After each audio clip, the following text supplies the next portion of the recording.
Morning সবাইকে। এই দেখো সব বসে আছি, যে যার মতো ঘুম থেকে উঠে বসে আছি। এই যে এখনো চাটা খাওয়া হয়নি, চা করেছি, খাবো। ঘন্টুকে এখন পাপিয়া ব্রাশ টাশ করাবে, চা খাবো। এই দেখো মা এদিকে ভাত বসিয়ে দিয়েছে বাচ্চাদের জন্য, ভাত খাবে। আর আমি এই যে চা, গরম পড়ুক আর যাই হোক চা কিন্তু খেতেই হবে আমাকে। এই হচ্ছে অবস্থা। জেদ করছো কেন সোনা? ব্রাশ করে নাও আগে। আমার মায়ের সকাল সকাল পুজো হয়ে গেছে। পুজো দিলে না এমনি পুজো দিলাম, পুজো হয়ে গেছে সব। তো আজকে বাড়ি চলে যাবো, তার কারণ একদিনের জন্য এসেছিলাম, আসার কথা না, একদম পুজোতে আসার কথা। তাও এসেছিলাম হঠাৎ করে বান্ধবীর ছেলের জন্মদিনের জন্য। তো জন্মদিন কেটে গেল, এবার বাড়ি যেতে হবে। একদিনের জন্য ছিল, আর বাড়ি যেতে ইচ্ছা করছে, মন খারাপ করছে। আমার মেয়েই বলছে যে মা বাড়ি যাব। তো বিকালবেলায় 4:30 দিকে, 4:40 দিকে আমরা বেরিয়ে যাব। আমাদের 5:15 ট্রেন। একটু আমাদের যেতে সময় লাগবে, যেহেতু একটু আগেই বেরোবো। চলো তোমরা ভিডিওটা দেখতে থাকো। একটা জিনিস এই দেখো, এই ছবিটা জানো তো, আমাদের বিয়ে তখন 1 বছর হয়েছে কি 2 বছর, কার্তিক পুজোর সময় ছবি। এই ছবিটা আমার মা এটাকে রেখে দিয়েছে। তখন আমি একটু গোলুমোলু ছিলাম, একটু না ভালোই, তখন গোলুমোলু হতে শুরু করেছিলাম। আর আমার বরের তখন ভুঁড়ি ছিল না, এখন আমার বরের একটা হাড়ি ভুঁড়ি হয়ে গেছে, হাড়ি হয়ে গেছে, হাড়ি। আমাকে তাহলে চিনি কম দিবা, ঠিক আছে চিনি কম দেবে। দেখো সকালবেলা আমি বললাম যে ভাত টাত খাবো না, না ভাত করেছিল মা, ভাত টাত খাবো না, ওই জন্য বললাম একটু সাদা চিড়ে হালকা তেল দিয়ে ভেজে দাও, আর একটু চা। পাপি আর আমি খাবো। আর এই যে বাচ্চারা ওই ঘরে সব খেলা করছে। এই যে স্যান্ডি, আমাদের আর একটা চুমকি ছিল জানো, চুমকি ভিডিও আছে জানো আমার ফোনে পুরোনোগুলোতে। এই যে আজকে তো বিকালবেলায় বাড়ি চলে যাবো, 4:30টার সময় বেরোবো।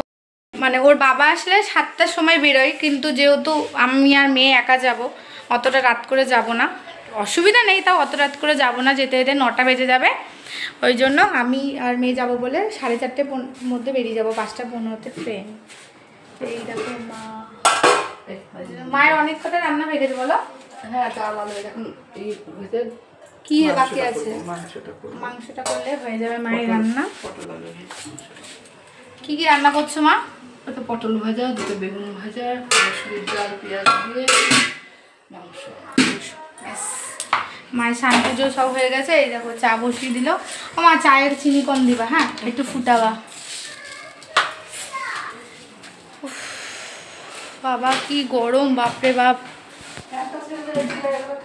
হ্যাঁ একটু আমি তো ওই জন্য ওদের ওখানে দিচ্ছি না, বাচ্চাগুলো হাত দিয়ে দেবে।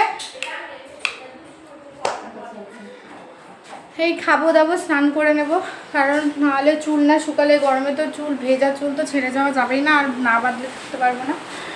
আর মা আবার যাবে, মা আবার শীতের আগে আগে যাবে আমাদের বাড়িতে, শীতের আগে আগে। মায়ের একটা ধরা বাঁধার সময় আছে, এই গরমের এই মাঝামাঝি, মানে ষষ্ঠীর আগে, আর একবার যায় শীতের আগে আগে। মানে শীতকালে কোথাও যায় না, বাড়িতেই বসে থাকে 3 মাস। তো এই আবার তারপর মাকে বলেছে এবার আমরা শীতে প্রত্যেকবার ঘুরতে যাই, এবার আমাদের সাথে চলে যাবে। বাবা তো যাই না কোথাও, যেহেতু দোকান ছেড়ে এখন কোথাও যায় না। মাকে বলেছে আমাদের সাথে, প্রত্যেকবারই বলি যাই না, এইবার মনে হয় কোন ভাগ্যক্রমে মানে গেছিলো, এবার বলেছে যাবে প্রত্যেক বছর শীতে। তার খেয়ে দিয়ে নিই তারপর।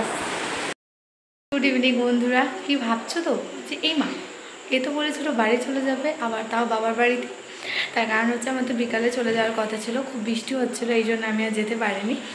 আর যাবো কালকে সকালে ট্রেন ধরবো, কারণ কালকে ওর বাবা বলছে সকালবেলা, ওদের সকালে আসতে হবে না, বিকালবেলা। আমি আর বিকাল করবো না, কারণ আবার যদি বৃষ্টি হয়, আর এই জন্য।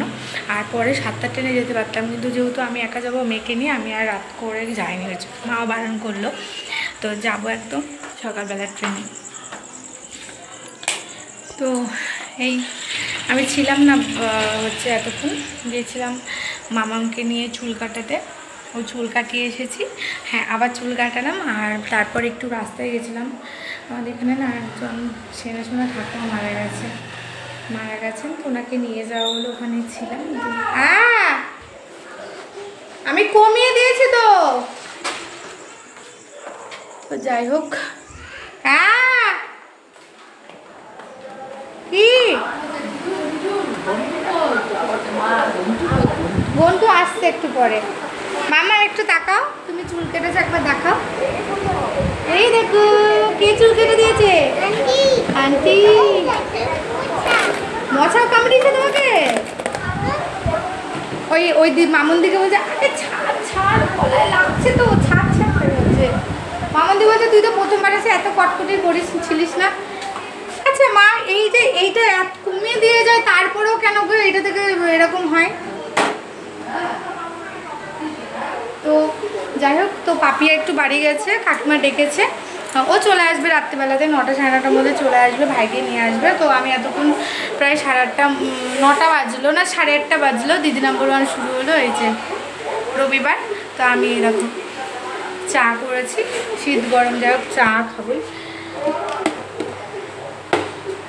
চা বসিয়েছি। তা সকালে এখন রস চাটা খাই। আর আমি না এখানে হচ্ছে শপিং করেছি আবার এসে। হ্যাঁ, সেই দিনকে গেছিলাম বার্থডে গিফট কিনতে গিয়ে একটা ব্যাগ নিয়ে এসেছি, মেয়ের একটা জামা নিয়ে এসেছি। আর আমি আবার আজকে 2টো কুর্তি নিয়ে এসেছি। আমার বাড়ির সামনে, আমার এই বাবার বাড়ির সামনে কাকিমা জামা কাপড় বাড়িতে বিক্রি করে, ওখান থেকে একটা 2 পিস আর একটা কুর্তি নিয়ে এসেছি। দাদা তোমাদেরকে দেখাই। এই 1 পিসটা কিনেছি, হাতাটা এমন আসবে। এই 1 পিস কুর্তি, আমার কালারটা দারুণ লেগেছে। ফোনে কতটা আসছে জানি না, পুরো পিত্তি কালার। এই দেখো এটা কাজ করা আছে এরকম। আর এটা কি কাপড় বলো তো? লিওন নয়, লিওন প্লাস সুতির মিশিয়ে যে কালার মানে কাপড়টা, সেটা ভীষণ আরাম মানে পরে। আর এই যে 2 পিসটা আমি নিয়েছি পুরোটা একদম সুতি, পিওর সুতি, মানে গরমে পরে খুব আরাম। একটু বড় হয়ে গেছে কারণ আমার এক্সেলও একটু সেলাই করতে হয়, কিন্তু এটা একটু বড় হয়ে গেছে। যাই হোক একটু সেলাই করে নেবো, অসুবিধা নেই। আর এই দেখো এটা প্যান্ট। ওগুলো কবে পরবো আমি তো জানি না। আমার তো শুধু কিনে আলমারিতে ভরা স্বভাব, কিন্তু পরি না। মা বকবক করে, আমার বড় বকবক করে। যাই হোক, কিন্তু কিনতে খুব ভালো লাগে। তো ভেবেছিলাম প্রথমে একটু শাড়ির দোকানে যাব, মানে আমাদের পাপিয়া একজনের কাছ থেকে শাড়ি নেয় 12 মাস, শাড়ি চুড়িদার, ওখানে যাব। তো যখন ছিলাম ভাবলাম যাবো রাত্রেবেলা। তো পাপিয়া এখন যদি তাড়াতাড়ি আসে তাহলেই যাওয়া হবে, আর দেরি করলে আর যাওয়া হবে না। দেখি কি হয়। চলো আমি চাটা খেয়ে নিই, দেখ।